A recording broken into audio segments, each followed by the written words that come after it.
Subscribe कीजिए daily trending news channel को और बेल के बटन को दबाइए और आने वाले इंटरेस्टिंग न्यूज के मजे पाइए।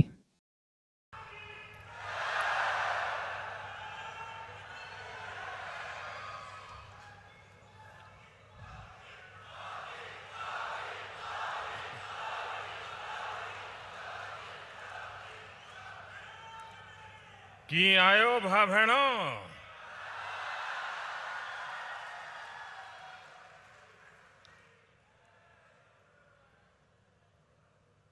याद करते है मुके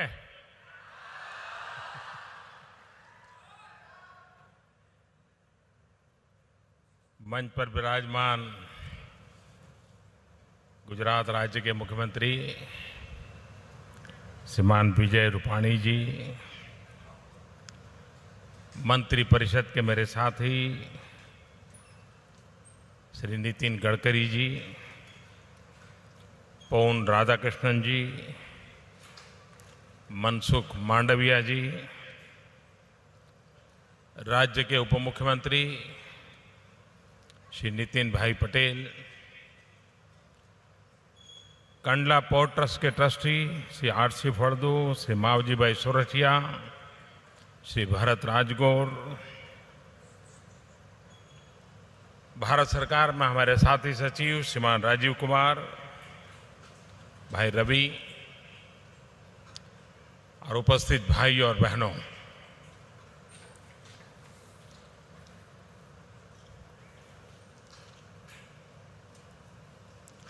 कंडला एक प्रकार से लघु भारत है, मिनी इंडिया है। और आज एयरपोर्ट से कंडला पोर्ट तक आने के रास्ते भर आप सब ने जिस प्रकार से स्वागत सम्मान किया, एक प्रकार से आपने सड़क के दोनों किनारों पर आबेहूब भारत खड़ा कर दिया था।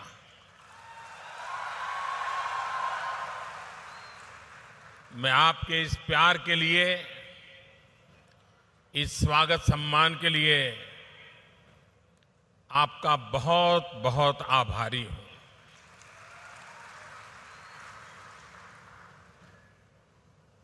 ये शब्दों में कहने की जरूरत नहीं है कि कच्छ के साथ एक मुख्यमंत्री के कार्यकाल के दरमियान मेरा लगाव कैसा था, बार बार आपके बीच आना होता था।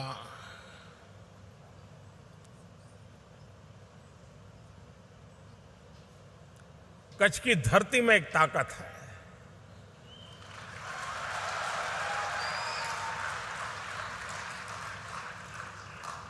दो 200 साल पहले भी अगर कोई कच्छी दुनिया के किसी छोर पे गया होगा, परिवार चौथी पांचवी पीढ़ी होगी, लेकिन अगर बीमार हो जाए तो उसका मन करता है कच्छ चले जाएं, तबीयत ठीक हो जाएगी।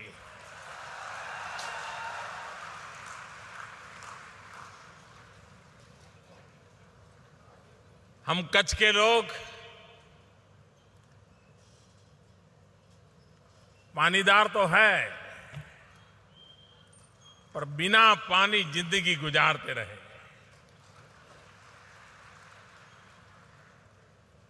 पानी का महात्म्य क्या होता है, ये कच्छ के लोग भली भांति समझते हैं। विराट समंदर, मरुभूमि, पहाड़, गौरवपूर्ण इतिहास,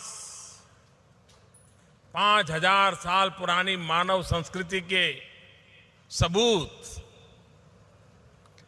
कच्छ के पास क्या कुछ नहीं है।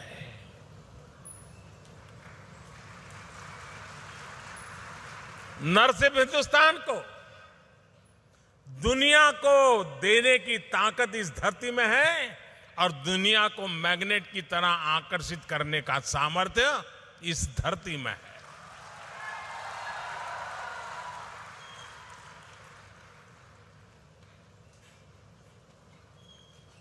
अभी नितिन जी बता रहे थे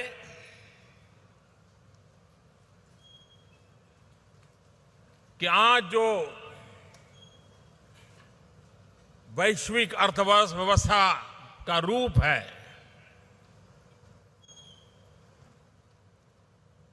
विश्व व्यापार का महात्म्य जिस प्रकार से बढ़ रहा है, उस कंपटीशन में अगर भारत को हमें आगे बढ़ाना है, इस वैश्विक अर्थव्यवस्था का लाभ उठाना है, विश्व व्यापार में भारत ने अपनी जगह पक्की करनी है, तो भारत के पास उत्तम से उत्तम व्यवस्था वाले बंदरों का होना बहुत जरूरी है।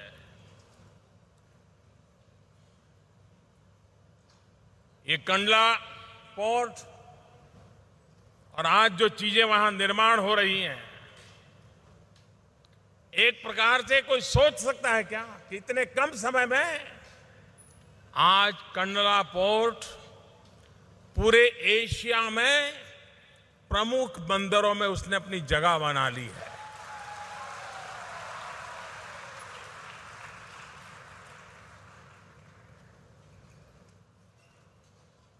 पिछले 1-2 साल में चाहे लिक्विड कार्गो हो चाहे ड्राई कार्गो हो, पोर्ट सेक्टर में काम करने वाले हर कोई समझते हैं कि इसका जो ग्रोथ है वो पोर्ट सेक्टर की अर्थनीति को जानने वाले लोगों के लिए बड़ा ही सरप्राइज कर रहा है। ये अचीवमेंट किया है हमने और धीरे धीरे पोर्ट पर काम करने वाले लोगों को भी लगने लगा है यूनियन चलते हैं, चलते रहेंगे, लेकिन मिलजुल करके अगर हम इस पोर्ट की ताकत को बढ़ाते हैं, एक ताकत है इंफ्रास्ट्रक्चर की, दूसरी ताकत है एफिशिएंसी की, ट्रांसपेरेंसी की, और उससे इतना बड़ा परिणाम देश को मिल सकता है जिसकी हम कल्पना नहीं कर सकते। अभी नितिन जी बता रहे थे ईरान के साथ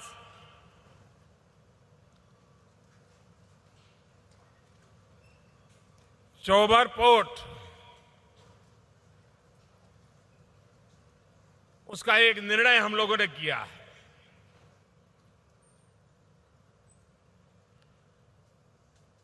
उस पोर्ट का सीधा संबंध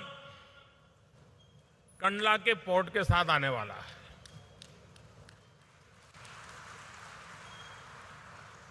चाबहार पोर्ट और कंडला पोर्ट,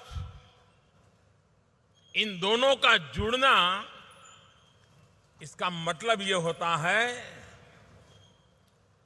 कि विश्व व्यापार में अंगद की तरह कंडला अपना पैर जमाएगा, इतना बड़ा परिवर्तन आने वाला है।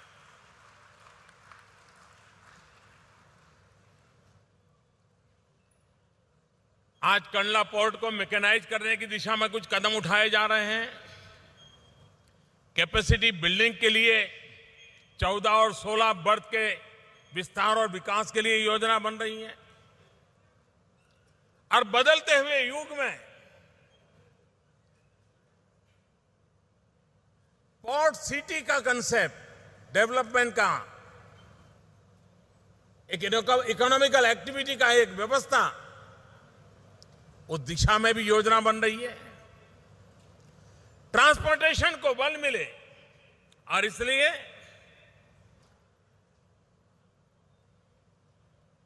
उस प्रकार के मार्ग की रचना जो ट्रैफिक को स्मूथ करे, हिंदुस्तान के कोने कोने में हमारा सामान तेजी से पहुंचे।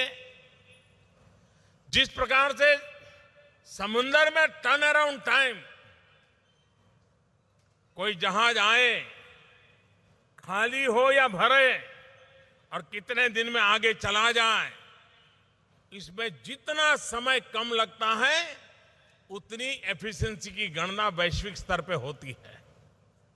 आज भारत में उस टर्न अराउंड टाइम को कम करने के लिए हमारे नितिन जी के नेतृत्व में अनेक इनिशिएटिव लिए गए हैं। इस टर्न अराउंड टाइम को कम करने में एक व्यवस्था होती है, पोर्ट से बाहर निकलने के बाद आपके सारे ट्रक्स कितनी तेजी से आगे बढ़ जाते हैं। अगर आगे बॉटलनेक होगा तो टर्न अराउंड टाइम के लिए पोर्ट में कितनी ही टेक्नोलॉजी हम लाएं, रुकावट बनी रहेगी। और इसलिए आपने देखा होगा कि आज कंडला पूरे गुजरात के हिसाब से देखें तो भी एक कोने में एक छोटा सा नगर, देश के हिसाब से तो ध्यान भी नहीं जाए, लेकिन आज कंडला में करीब करीब 1000 करोड़ रुपयों के इन्वेस्टमेंट के प्रोजेक्ट आ रहे हैं।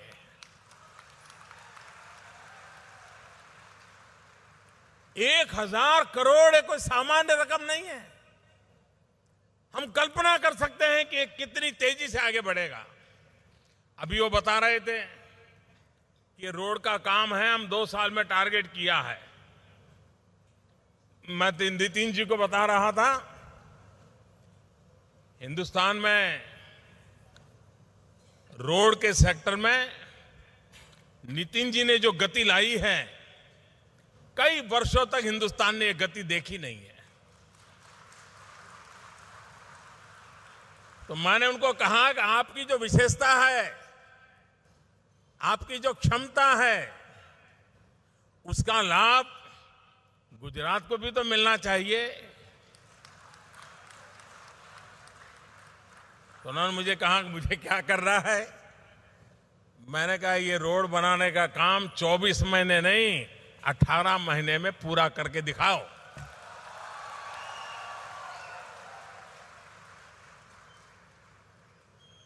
और मुझे विश्वास है नितिन जी को इशारों में कहते तो भी उस काम को पूरा कर देते हैं। तो मुझे विश्वास है हो जाएगा। आज यहां बाबा साहब आम्बेडकर के नाम से एक कन्वेंशन सेंटर भी बन रहा है, विशाल भूभाग में बन रहा है, यहां के लोगों की आवश्यकता के अनुसार बन रहा है। लेकिन मैंने उसका जो प्लान देखा तो मुझे लगता है शायद रवि बड़े डरते डरते बनाया है। उसको लगता है पता नहीं इतने पैसे कहां से आएंगे, कैसे होगा। तो मैंने नितिन जी को कहा है कि ऐसा छोटा मत करो,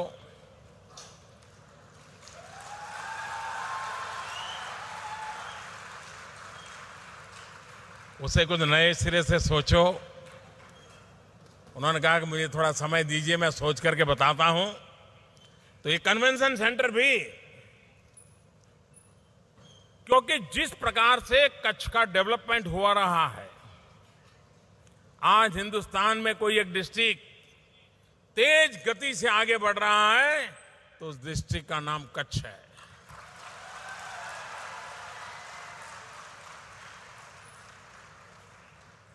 और कोई कल्पना कर सकता है 1988 में भयंकर साइक्लोन ने हमको तबाह कर दिया था।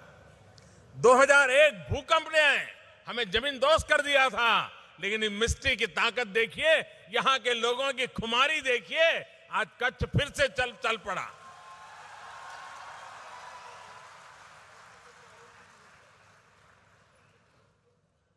और कंडला ये न सिर्फ गुजरात की अर्थव्यवस्था का केंद्र बिंदु बन सकता है, यातायात की दुनिया में कंडला पोर्ट हिंदुस्तान की अर्थव्यवस्था में भी एक अहम भूमिका निभा सके, इस परिस्थिति में काम कर सकता है। और हम भी उस दिशा में इसको आगे बढ़ाना चाहते हैं। भारत की सामुद्रिक व्यापार की विरासत हजारों साल पुरानी है। लोथल में 5000 साल पहले सामुद्रिक व्यापार का इतना बड़ा केंद्र था। उसके बगल में वल्लभी यूनिवर्सिटी थी। उस वल्लभी यूनिवर्सिटी में 80 से ज्यादा देशों के बच्चे पढ़ते थे। और लोथल का जो पोर्ट था, बंदर था, कहते हैं कि 84 देशों के झंडे वहां हमेशा दिखाई देते थे, हजारों साल पहले। इस देश में दरियाई जहाज बनाने का काम कच्छ में हमारे पूर्वजों की विरासत रही। हम दुनिया को जहाज देते थे यहां से, ये ताकत थी हमारी। इस सामर्थ्य को फिर से जीवित किया जा सकता है। आज कंडला पोर्ट पे इमारती लकड़ी बहुत बड़ी मात्रा में आती है और हमारे कच्छी लोग हिंदुस्तान के कोने में लकड़ी के व्यापार में भी लगे हुए हैं। ये इमारती लकड़ी का वैल्यू एडिशन कच्छ की धरती पर हो सकता है। दुनिया से लकड़ी आ जाए, उस पर आर्ट वर्क हो, मैन मेड कला उस पर लगे, फिर दुनिया में वापस जाएं, घर बने, बिल्डिंग बने, मकान बने, मंदिर बने, पूजा घर बने, दुनिया को बहुत बड़ी भेंट सौगात यहां से डेवलप की जा सकती है। नमक का व्यापार समुद्री मार्ग से जितना ज्यादा हम कर सके उतना खर्च कम आएगा। तटीय जल परिवहन 7,500 किलोमीटर समुद्री तट हो तो फिर हमें रोड और रेल से हमारा सामान क्यों ले जाना चाहिए? क्यों न समुद्री तट से ही एक जहाज से ही हिंदुस्तान में ही कलकत्ता सामान भेजना होगा तो यहीं से समंदर के मार्ग से कलकत्ता क्यों न जाए? पूरे हिंदुस्तान को चीर करके जाने की जरूरत क्या है? ये पूरा बदलाव व्यवस्था में परिवर्तन लाने की दिशा में हम आगे बढ़ रहे हैं, जिसका लाभ आने वाले दिनों में मिलने वाला है। हमारे नितिन जी का एक ड्रीम है, लोथल में भारत की जो महान ताकत है उसका विश्व को परिचय हो। इस प्रकार का एक म्यूजियम कैसे बने? विश्व व्यापार की दृष्टि से मैरीटाइम यूनिवर्सिटी का काम महत्वपूर्ण है, ह्यूमन रिसोर्स डेवलपमेंट का काम महत्वपूर्ण है। और अभी मुख्यमंत्री जी बता रहे थे कि उन्होंने मैरीटाइम यूनिवर्सिटी का ऑलरेडी असेंबली के अंदर बिल भी पास कर दिया है। मेरी उनको शुभकामनाएं हैं। ह्यूमन रिसोर्स डेवलपमेंट का ये काम वो न सिर्फ गुजरात को समुद्री तट के लाभ का होगा, वो हिंदुस्तान के समुद्री व्यापार के लिए भी एक ताकत के रूप में उभरेगा, ऐसा मेरा पूरा विश्वास है।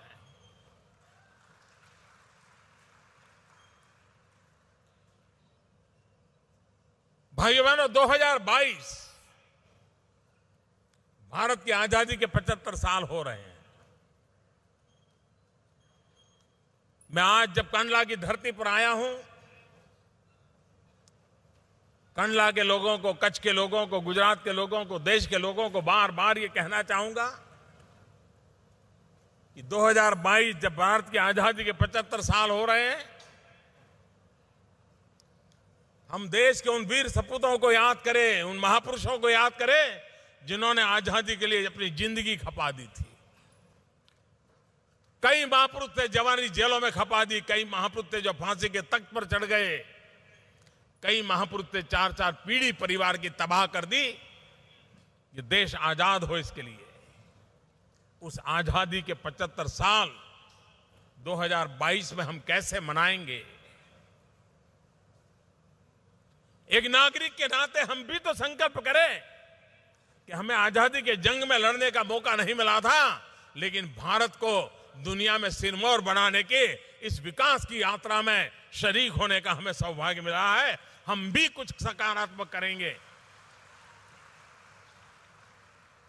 हम कुछ न कुछ ऐसा करेंगे एक नागरिक के नाते जो 2022 में देश को नई ऊंचाई पर ले जाने में मेरा योगदान माना जाए, मुझे संतोष हो।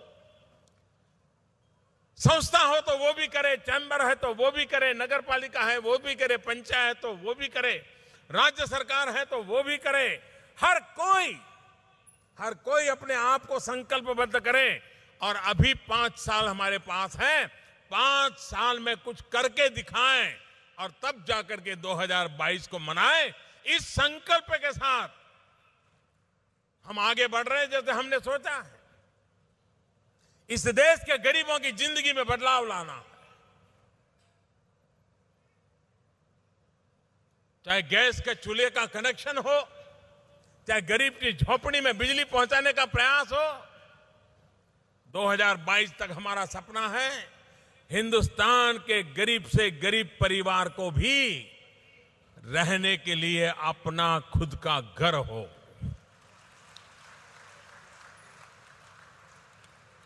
और घर में बिजली भी हो, घर में पानी भी हो, घर में शौचालय भी हो, ऐसा घर उसको मिले, ये बहुत बड़ा सपना लेकर के काम चला रहा है।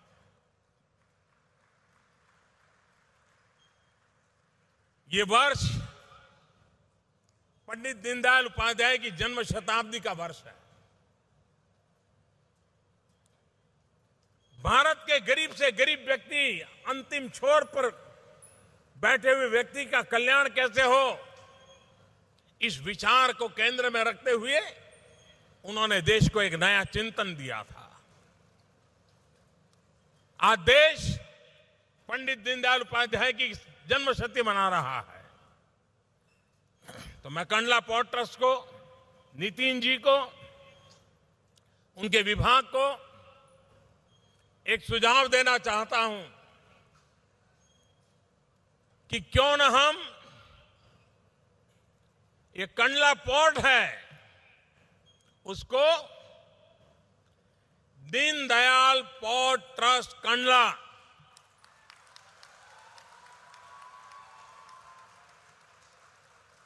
विधिवत रूप से उसकी प्रक्रिया करें, निर्णय करें और दीनदयाल पोर्ट ट्रस्ट कंडला के रूप में, क्योंकि गरीबों के लिए काम कर रहा है। दीनदयाल वो गरीबों के पहचान का शब्द है हमारे देश में।